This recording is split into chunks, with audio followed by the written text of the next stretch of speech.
آج بات کرتے ہیں پاکستان کی ایک ایسی ڈیل کی جو شاید اس کی معاشی تاریخ کا رخ ہی بدل دے۔ جی ہاں، پاکستان انٹرنیشنل ایئر لائنز کی نجکاری کی۔ اب سرمایہ کاروں کے لیے اس میں کیا خاص ہے، آئیے اس کو سمجھتے ہیں۔ 135 ارب روپے، یہ ہے وہ ہیڈ لائن نمبر جس نے سب کی توجہ کھینچ لی۔ بظاہر تو یہی وہ رقم ہے جس پر پاکستان کی قومی ایئر لائن کا سودا ہوا ہے، لیکن اصل کہانی اس ایک ہندسے سے کہیں زیادہ پیچیدہ ہے۔ تو سوال یہ اٹھتا ہے کہ بھئی یہ اتنا بڑا پیسہ آخر جا کہاں رہا ہے؟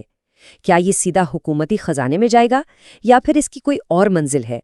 سچ پوچھے تو اس سوال کا جواب ہی اس پوری ڈیل کی کامیابی کی کنجی ہے۔ چلیں اب ذرا اس ڈیل کی گہرائی میں اترتے ہیں اور دیکھتے ہیں کہ کاغذوں پر اصل میں کیا لکھا ہے۔ تو یہ ہے وہ سرکاری دستاویز جو اس ڈیل کی بنیاد ہے۔ اس کے مطابق عارف حبیب کارپوریشن کی سربراہی میں ایک کنسورشیم فاتح کے طور پر سامنے آیا اور اسی نے PIA کے مستقبل کا کنٹرول حاصل کیا ہے۔ اچھا، یہاں آ کر کہانی ایک بہت ہی دلچسپ موڑ لیتی ہے۔ دیکھیے، اس رقم کا بڑا حصہ حکومت کی جیب میں نہیں جا رہا، نہیں، بلکہ اسے واپس PIA میں ہی ڈالا جا رہا ہے، اس کو دوبارہ اپنے پیروں پر کھڑا کرنے کے لیے۔ یہ ایک ایسا فیصلہ ہے جس کے اثرات بہت گہرے ہوں گے۔ یہ نجکاری کوئی اچانک لیا گیا فیصلہ نہیں تھا۔ دراصل یہ پاکستان کے معاشی اصلاحاتی ایجنڈے کے لیے ایک بہت بڑا امتحان تھا۔ یہ سمجھنا بہت ضروری ہے کہ یہ صرف کوئی مقامی سودا نہیں تھا، نہیں، بالکل نہیں۔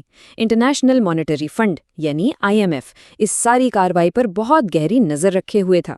کیونکہ یہ پاکستان کے لیے ایک لٹمس ٹیسٹ تھا کہ وہ معاشی اصلاحات کے لیے کتنا سنجیدہ ہے، اور ظاہر ہے سرمایہ کاروں کے لیے تو یہ ایک بہت بڑا سگنل تھا کہ ملک صحیح سمت میں قدم اٹھا رہا ہے یا نہیں۔ اور یہ ٹائم لائن پاکستان کی معاشی مشکلات کی پوری کہانی بیان کرتی ہے۔ کئی دہائیوں کے قرضوں اور بیل آؤٹس نے ایک بات تو بالکل واضح کر دی تھی کہ اب حکومت کے لیے PIA جیسے اداروں کا بوجھ اٹھانا ممکن نہیں رہا۔ لیکن یہ ڈیل اتنی آسانی سے نہیں ہوئی۔ اس کے پیچھے کئی بڑے کھلاڑی، شدید احتجاج اور لمبی قانونی لڑائیاں ہیں۔ آئیے ذرا اس پورے ڈرامے کے کرداروں پر ایک نظر ڈالتے ہیں۔ جو کنسورشیم جیتا اسے فوجی فرٹیلائزر جیسی بڑی کمپنی کا ساتھ مل گیا، اور انہوں نے نہ صرف قانونی رکاوٹوں کو پار کیا بلکہ ملازمین کی طرف سے ہونے والی شدید مخالفت کا بھی کامیابی سے مقابلہ کیا۔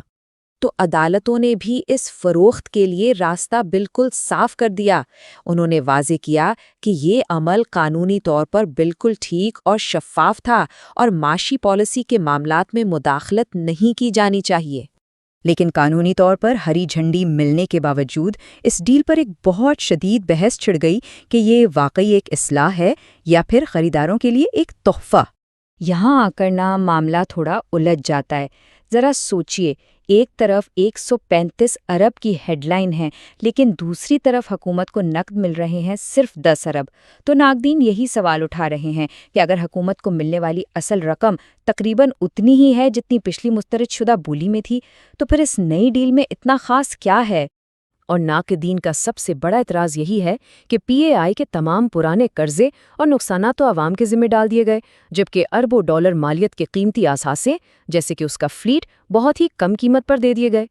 تو گویا دو بالکل مختلف کہانیاں ہمارے سامنے ہیں۔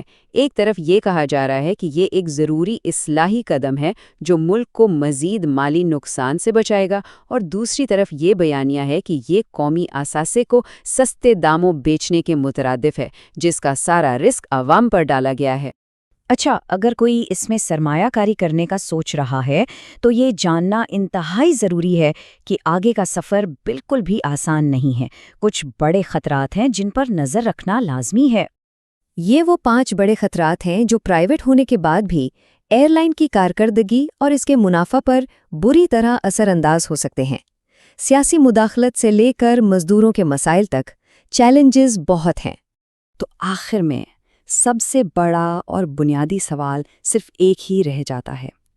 کیا نجی کرائی کے بعد PIA واقعی سیاسی مداخلت کے بوجھ سے آزاد ہو کر ایک نئی اڑان بھر پائے گی، یا پھر تاریخ خود کو دہرائے گی اور یہ پرندہ دوبارہ زمین پر آ جائے گا؟